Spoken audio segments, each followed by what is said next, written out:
And look at the strategy that a whole Wole Soyinka, an aged man who is supposed to come out to tell this administration that Nigerians are hungry, who is supposed to come and tell Tinubu that he has not led Nigeria well in his first 1 year.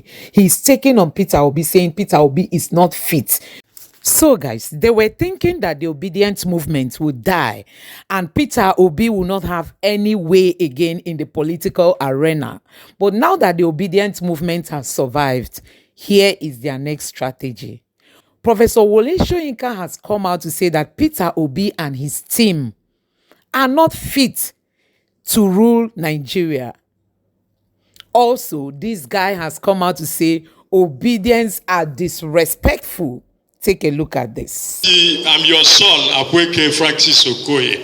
Please, I want to report here that this administration has done so much in the last 1 year. But most of the achievement of this administration has been underreported.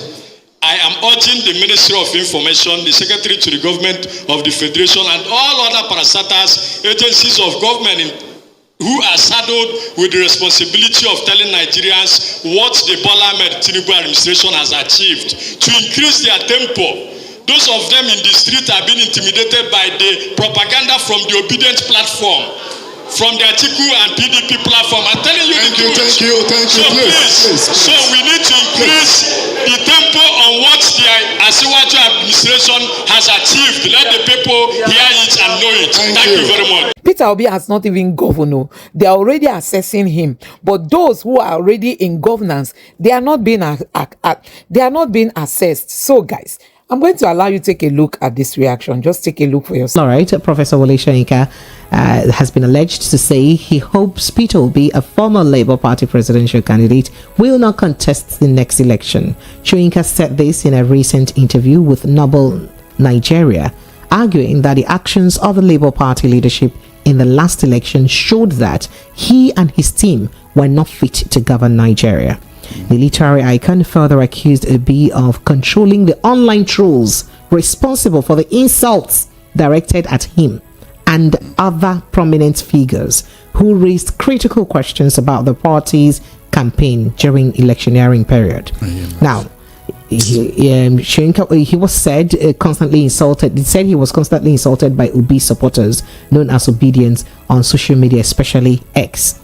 Now, Soyinka said it had to do with education. I didn't read all this, the insult by Obidients movement, unquote. But of course, some links were sent to me, especially when facts were being manufactured. When I read these things, I was disgusted. There is no other word for it. I really was disgusted, and I know that it was orchestrated. I know that there is a relay mechanism which is triggered interaction by those who control what we call the trolls of the internet. So my disgust and contempt, I just went about my business, because anybody on earth who thinks they can stop me telling the truth as I see it needs to have his or her head examined. It's as elementary as that. So he said. So on a tisa una go use trolling, stop and make you no talking mind, call it work. Now he described the online trolls as foot soldiers, added that they are trained in that aspect. He said one of these days they would be astonished. They would turn on them and teach them a lesson. And so my attitude was very blaze, and it's for me a sad phenomenon, especially for those who want to lead multi-textured society, different religions, different ethnic groups, different worldviews, who actually want to preside over such a group as one. It means that they have already declared themselves incompetent to lead such an entity. So if we're not going to insult people anyhow, on a kukude incompetent. In fact, he said that he did believe, that statement further read that he did believe, that was credited to him, that he did believe that Obi is of the know, is in the know that Obidients insulted him, and perhaps he encouraged it too. Precious. Sir. Precious. Sir? Please, did I hear you well? You heard Are me you well. sure Wole Soyinka said all this? Oh, well. An interview. This is very strange. Please, In what way can P2B control people who are sending messages on the internet and the social media? As a matter of fact, that particular statement credited to him has it to this fact has it that I know for a fact P2B encouraged Obidients to attack me. Can you imagine? So, and others with opposing views online. Can you imagine? Okay, let us interrogate what he's saying. Look, I don't know what is exactly wrong here. What was that thing that Wole Soyinka said that people were replying him? He couldn't say what he said to Peter that made his supporters to if at all it is P2B's supporters. What was that thing he said that made them to react? Why did they not talk to other people? Was he the only one? He said something. He will not talk of his own. He's talking about others. You can imagine. And in what way was there any place in P2B sat and then tutor the people on how to reply Wole Soyinka before he can make this type of statement? That P2B is in the know. Is it possible? Just look at, is it possible? I was thinking he will understand better. You mean all this one that APC people did to Obidients and even P2B, Wole Soyinka did not see it, abi? The violence that happened all over, especially in Lagos here, Wole Soyinka did not see it. Was it not said that it is better to war better to judge than to war? So, is it not telling us that the Obidients should have been more violent than APC people? Can you just imagine the contradictions here? All the things that they did to Obi people when they were casting their vote in Lagos here, you mean Wole Soyinka did not see to comment on it? All the violence, all the ethnic segregation that happened here, Wole Soyinka did not see it. So all the things that P2B did in Anambra that have elevated his status, Wole Soyinka did not see it. He was able to govern Anambra, but he cannot govern Nigeria. Are you serious? So this one that APC have been doing to us for the past 9 years now, Wole Soyinka have endorsed it and said that P2B is not worthy to lead, but APC, they are the ones that look at all the things they produce for us now. My dear, I am so disgusted with this type of mindset that the Obi is in the know, as if Obi gathered all of them and saw insulted Wole Soyinka. Can you just imagine? The serious issue that APC did during that election, Wole Soyinka did not comment about. He did not mention it. This don't have to be biased now. All the violent that imagine if Obi people have replied or retaliated, what do you think would have happened in Lagos? Precious, please, what do you think would have happened? He did not see all those ones. He said that they were insulting. In what manner? What was it that you said to Obi or to even to Labour Party that prompted you cannot say that? It's unfortunate, seriously. It's unfortunate. I have a lot to say, but I will not say it. I want to respect him as an elder. Let him go and ask himself whether what he said is proper. Whether what he said is the right thing. That Obi cannot lead Nigeria. Then the people leading, what are they giving us? No, this is Obi that was a bank chairman of a bank in the UK for 20 years. Mention any other Nigeria that had that status. Without any blame, without blemish. All the records that Obi posted about his person, Wole Soyinka did not see to comment. So such a person cannot lead Nigeria. Then what should do Nigeria is the mafia. Or those people whose record we cannot even describe. These are the people that Wole Soyinka want, abi? That means we are dropping the ball every day. All right, if a person like him can say such a thing, All right, let's move to other conversations. So, the 2023 People's Democratic Party (PDP) presidential candidate Atiku Abubakar has vowed to keep contesting as long as he is healthy. Atiku spoke during an interview on the House service of the Voice of America in Abuja. Asked if he will contest again, Atiku said, "Of course I will. I'll keep contesting again and again as long as I am alive and healthy." Even the former U.S. President Abraham Lincoln contested 7 times before finally winning. However, given the current state of the PDP, it is clear that a single-handed effort will not suffice to win the election. Strong support and collaboration with other parties are required. The former vice president will be 81 years old in 2027 during the next election. You recall that recently he had said that if the PDP would zone via presidential ticket to the Southeast in 2027, he would give Obi his support. But then this other statement makes it look like, there's a U-turn in the initial statement. Very Darlington. That will tell you. You see, pressure. You see, when people come here, that you should balance your argument. My dear, I have no stomach for that. Nigerian politicians, I can never be, whenever they speak, I take it with a pinch of salt. This was the same Atiku who told us yesterday that he will step down for Obi if they zone it to the Southeast. Now look at what he's saying. He did not even qualify that statement. He did not. He just said that he will continue to contest. That means there's no room whether they zone it or not. He will contest. The same man who spoke to us yesterday.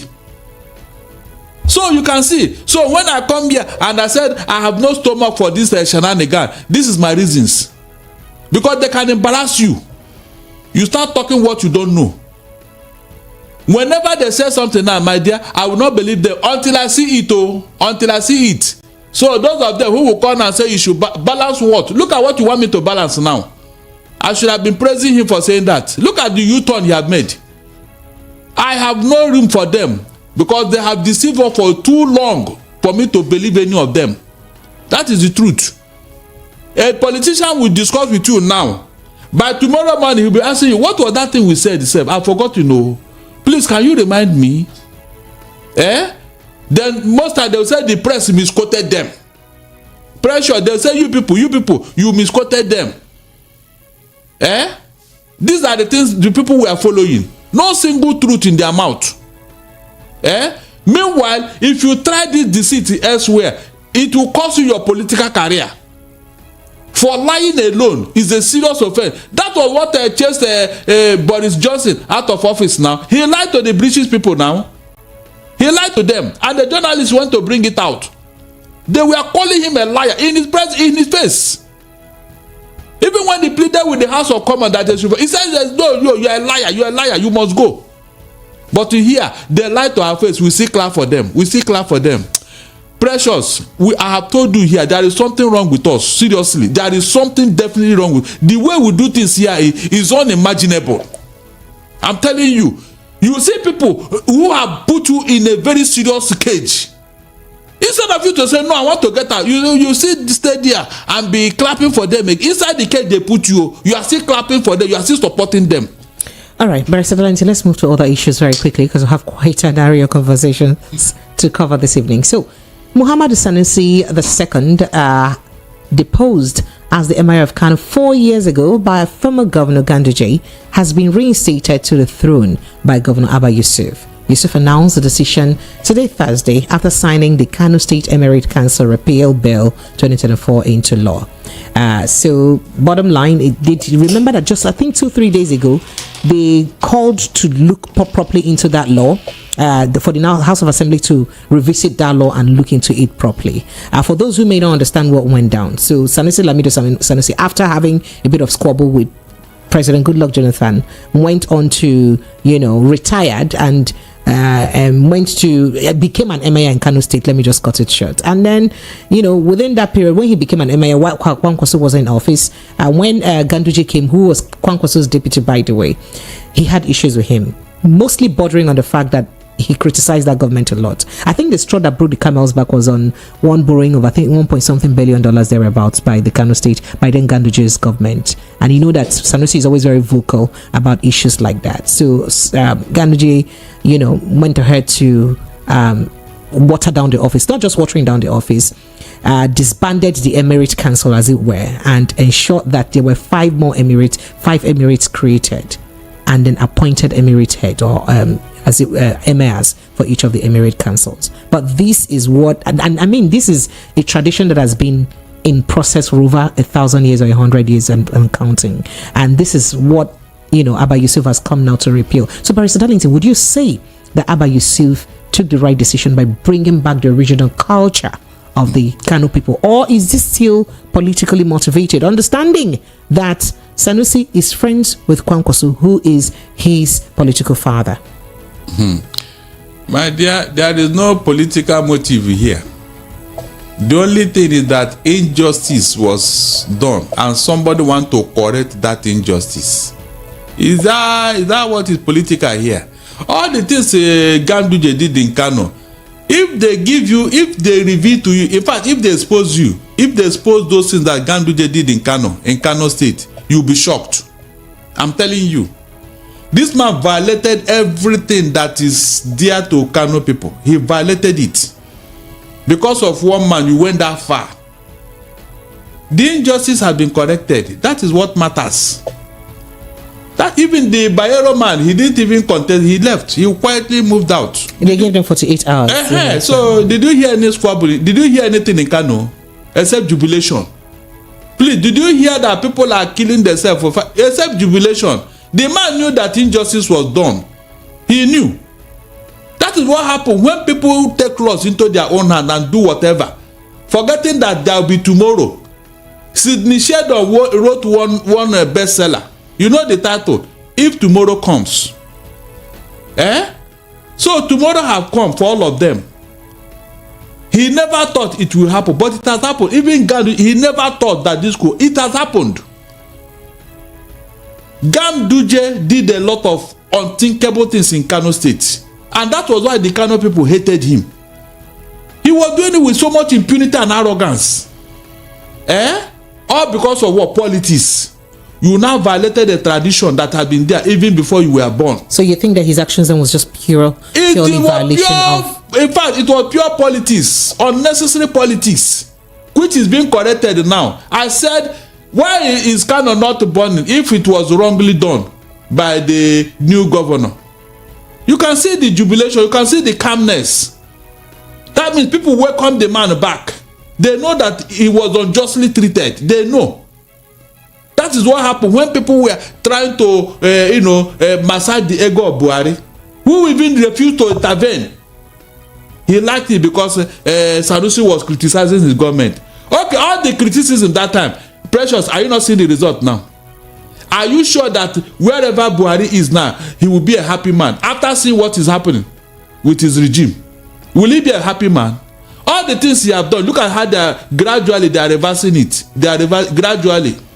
Some of his ministers, they are all running away, taking refuge in foreign land. So guys, we all know that the APC thought that the Obidient movement would die, just with time, that the movement will just collapse. But I tell you, the movement is waxing stronger and stronger. I mean, people are finding more hope in Peter Obi, even more than, they had it during the election. Now that the Tinubu's administration represents failure, represents pain, agony, and whatever, Peter Obi remains the only unstained character that can really take Nigeria on a transparent road to that hope that we all are hoping for. To avoid the probe, will Buhari be a happy man now, wherever he is? Mention one person who can come here and praise Buhari for what he did in office, even when his own party could not praise him. That is what happened when you think that you have all the power. No, God has all the power. What's his name? Kwakwanso will now take advantage and consolidate the Kano. So if you want to do anything in Kano now, you have to pass through Kwakwanso. That is the meaning. He wants to take this advantage and concentrate his political base in Kano. So that whatever you are going to do in Kano, you must meet him. Yes. Because he has warmed his heart into the mind of Kano people. Whether you like it or not, Kwakwanso is loved by Kano people. They have demonstrated it practically. So you can't take away Kano from him. It's not possible. You cannot. That is what happened. So anybody who will come and be reading no, it's not sentiment. It's not sentiment. There is a proverb in my place. They say, whenever you take something from a child and raise up your hand, when your hand begin to pain you, you bring it down and the child will collect whatever you took from him or her. Is that not true? So no matter what happened, God will take charge of any injustice, either now or in future. I have a strong belief in that. All the things that these people have been doing, thinking that they have power. No, it is when God remember them, they will now know that they have no power. All right, Barrister Darlington. Yes. So we move to other issues. You do recall that recently the federal government recently released names of nominees for chairman, pro-chancellors, and members of the boards and councils of universities, polytechnics, and colleges of education. It also announced that the inauguration and retreat for the nominees will take place on May 31. Well, President Bola Ahmed Tinubu has now directed a total and comprehensive review of that list. That is the list that announced the governing boards of tertiary institutions in Nigeria before the inauguration and retreat being planned for the nominees on May 31. Because there's been public outcries and reactions that showed the nominations did not reflect the federal character of the country, as some states got just one nomination while some others got plenty nomination. The president, in directing a complete review of the list of the members of the governing councils, acknowledged the feedback across the country, saying, "We don't hear on a cry, we feel your pain, we see your reactions, we hear your cry, and we're rescinding that decision." President Tinubu is committed to ensuring strict compliance with the principle of federal character as entrenched in the constitution. That retraction read. The review will also take into consideration national spread and ensure every part of the country is adequately represented. And Bayo Onanuga signed that statement. Good one, right? Why, sir? He's listening. So this shows the presidency can hear and they feel our pulse. Precious. Sir. You know this choose and pick that they are doing in Aso Rock, it will not augur well for all of us. So who prepared the list? You mean Tinubu was not aware of the list before he sent it out into the media? No, who prepared it? Was I the one? You can see these people are playing mind game with us. You can imagine. So I should not believe that the Tinubu have a listening ear. He hears all these other things we have been crying about. Why have you not reversed them? Why have you not come to our rescue, to our aid? No, answer me. You can imagine how these people are playing. In fact, they know that Nigerians are gullible. That's why they are doing all these things. Who prepared the list? Didn't you know before? So that this will be part of his scorecard. That even when people cried out, the president listened and he removed the list and then called for a review. Review for what? Who prepared the list in the first place? You can see game they are playing with us. Yes. They are choosing what to review. This other one, but we have been crying that even impacted in our lives. Why have you not called for a review of them? Why have you not called for it? All right, so Barrister Darlington, very quickly, a PDP chieftain is saying that President Bola Ahmed Tinubu alone should not be held responsible for the escalating insecurity in the Northwest region. His name is Alhaji Yusuf Abubakar Dingyadi. So, Dingyadi said the rabble-rousers should first blame the governors of the unfortunate development in the region and ask the president to call governors, especially those in the Northwest, to order over their perceived failure to show full commitment in helping the federal government and security agencies to end the prolonged insecurity in the state, in the states or in the region. So he said this in the paper that a paper that he brought out recently. According to him, he says some of the governors have even turned into travel agents. Today they go book tickets, go here. Tomorrow they'll come back to this place and holding meetings over Zoom, leaving their states alone. Is it made so that their citizens will be susceptible to vulnerable attacks because they are not present? He said majority of our governors, especially in the Northwest, are not ready to help the federal government in its fight against insecurity in the region. These are the same people that have traveled to the developed world, leaving solutions behind in order to attend security meetings without being able to replicate what they have learnt outside back home. Barrister Darlington, he said a lot. He's talking to himself. Leave all those things. He's talking to himself. But is he correct or not that the federal government alone should not be blamed? He is gaslighting himself. All this talk. So I should praise him now because he has spoken. Where is he from? Is he not from the north? Since he didn't know, the governor didn't know what to do, why can't he go and tell them what to do? No, why can't he go? He has forgotten what the constitution says about security. It's in the hand of the federal government too. Precious, true or false? The everything security is in the hand of the federal government. Cure ED. These terrorists that are being rehabilitated, that are reintegrated into the society, was it the governor that did it? What power does any governor have in the state to even control the ordinary armed robbers? What power? All the other come from the federal government now. A police commissioner in any state cannot take order from the governor of a state as at today. So what is the man talking about? I should clap for him. He didn't say anything, no. He just want to blow hot air. Probably he doesn't know what the constitution says. He should blame the federal government. Cure ED. The federal government should be held accountable for the insecurity in Nigeria. Anybody who want to discuss this matter should call out the federal government, the commander-in-chief of the armed forces. That is where the problem lies. So that man who is talking, he's talking to himself, blaming the government. Blaming them on what? All right. Did you give them power? All right. So, Barrister Darlington, let's go straight on to visit what happened in the in a lower chamber, in fact, the National Assembly today. So we did hear that Senate has given quick consideration to an executive bill forwarded to it by President Bola Ahmed Tinubu that seeks for the reintroduction of the old national anthem, which starts with the popular phrase, Nigeria will hail thee. Now, the Senate yesterday gave it first and second hearing, sharp.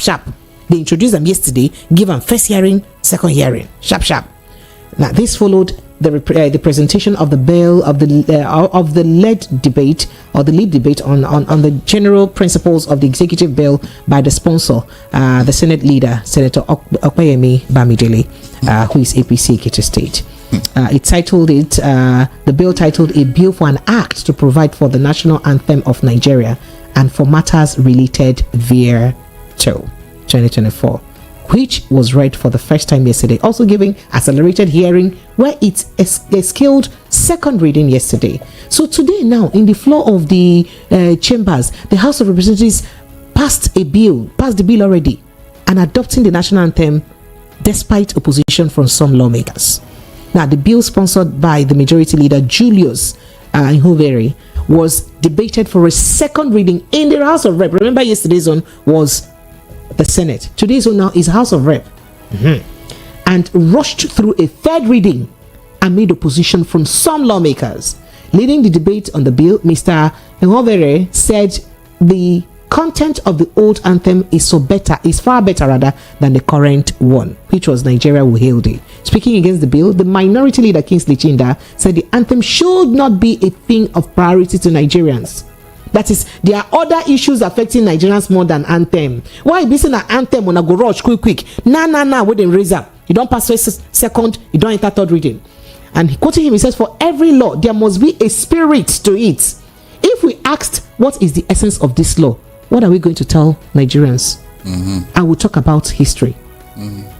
Now, what does this old national anthem represent? This history dates back to colonialism. Exactly. We dropped it because we wanted an anthem to remove us from colonialism. Exactly. The old anthem was composed by foreigners. Exactly. Following the debate, the bill was put to vote by Deputy Speaker Ben Carlo, who presided over the session. However, the nay voices appeared louder, yet the presiding officer said the ye have it.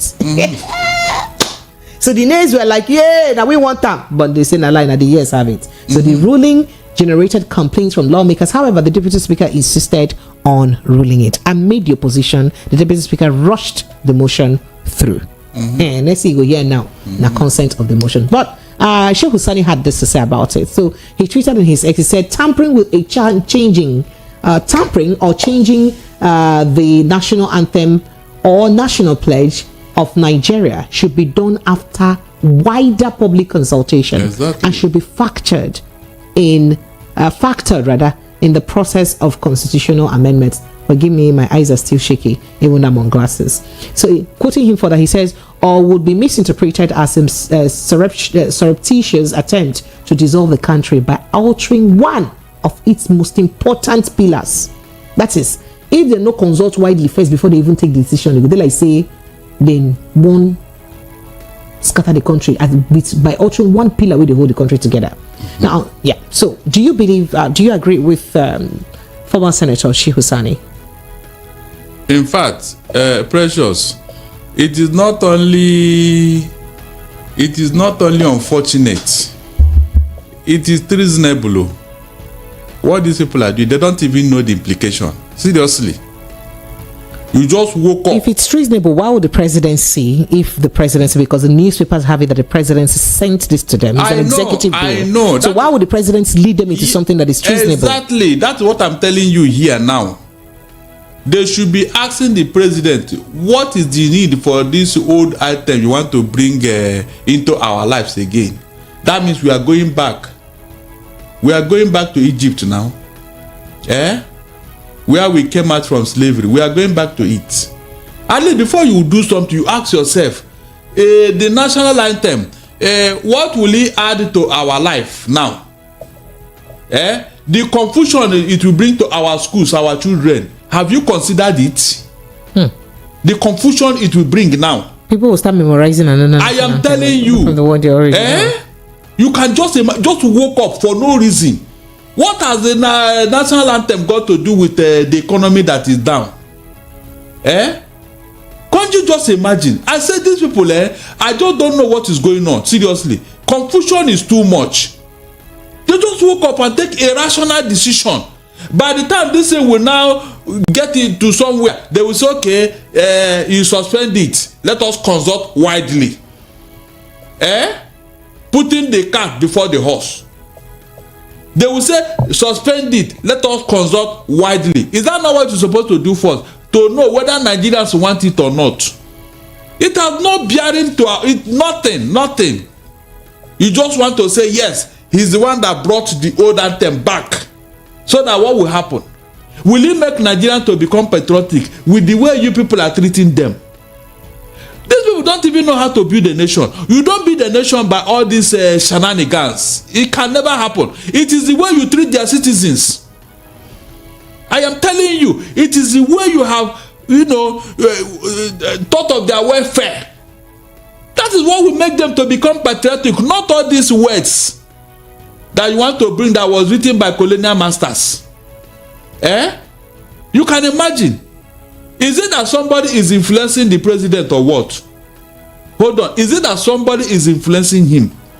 Because he has not told us why he wants this thing back. At least when you want to do something, you must give your reason so that people will buy into it. Has he given you any reason? No. Did you hear anything in the pressure? Because after now you say he's a listening president. Did he bring out that, okay, when we do this now, it will make the economy to grow. When we bring it now, terrorism will disappear. When we bring it now, corruption will run away from Nigeria.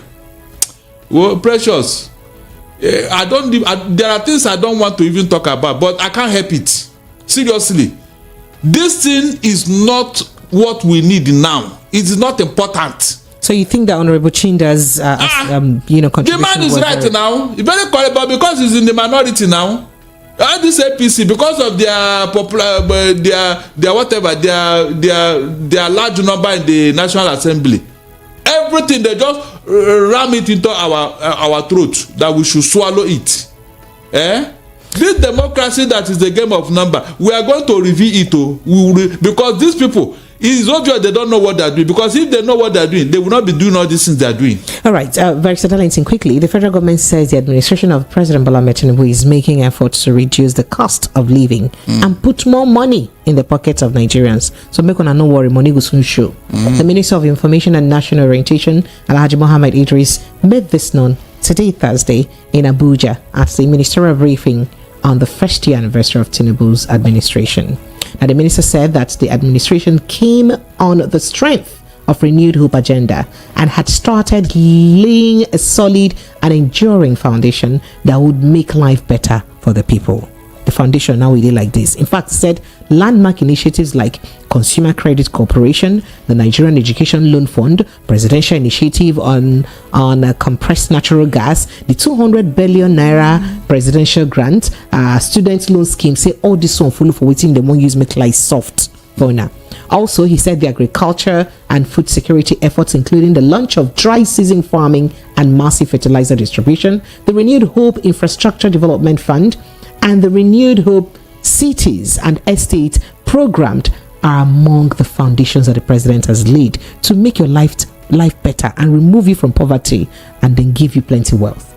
He said these and so many other policies and programs will directly touch and improve the lives and livelihoods of tens of millions of Nigerians. President Tinubu is making efforts and committed to ensuring the cost of living and doing business in Nigeria is brought down significantly by putting more money into the pockets of Nigerians. That's what he said. So go give them more money so that cost of living will come down. You know, when I get more money, and I don't go understand whether the buy rice 100K for a bag again. You know, so according to him, Tinubu is attracting more local and foreign investment and transforming the nation's infrastructure. In fact, quoting him, he says, "We will not pause or relent until we have delivered truly renewed hope to all Nigerians," he assured Nigerians. Barrister Darlington, good news, amazing news, isn't it? Which good news? We'll be richer and hardship will come down. Precious. Sir?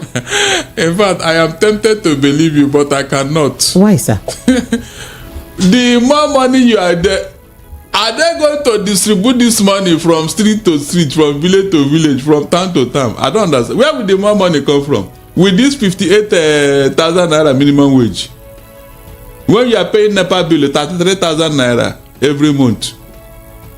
Precious. Sir? Please, you see when they say this thing, it baffles me why Nigerians do not even ask questions. This more money they are promising you, please, where will it come from? Unemployment is over 40%. Unemployment in Nigeria. Is it not when you work that you get money?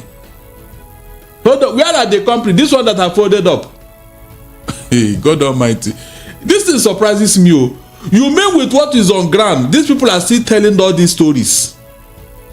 Where are the money coming from? Let him tell us. You can say that this thing is pure lies. They just want to say something to placate you. You know that witchcraft rat that used to bite in the night. When the thing is biting you, to be blowing breeze. You won't even know that your leg is gone until you wake up in the morning. You now ask yourself, how did this happen? Because while the thing is biting you, it will be blowing breeze and you'll be sleeping. You know, you won't know that something is eating your leg until the thing is done. That's what these people are doing to us. When he removed fuel subsidy last year, Precious, why is it that Nigerians are not all the things you promise us with this fuel subsidy that local breed told you now that the fuel subsidy is gone? Where are the dividends? Why is it that nobody is asking him that question? At least let us see all the things you promise us. What is one of them like this since last year till 1 year now? You are still making other promises. You are going to do this. You are going to do this. How will it happen? With no light, no water, no good road, no good school. Did you even know what he did? When he gave the university autonomy to manage their resources, collect school fees and all that. That was when he brought this student loan. That they will give you with the right hand and collect it with the left hand.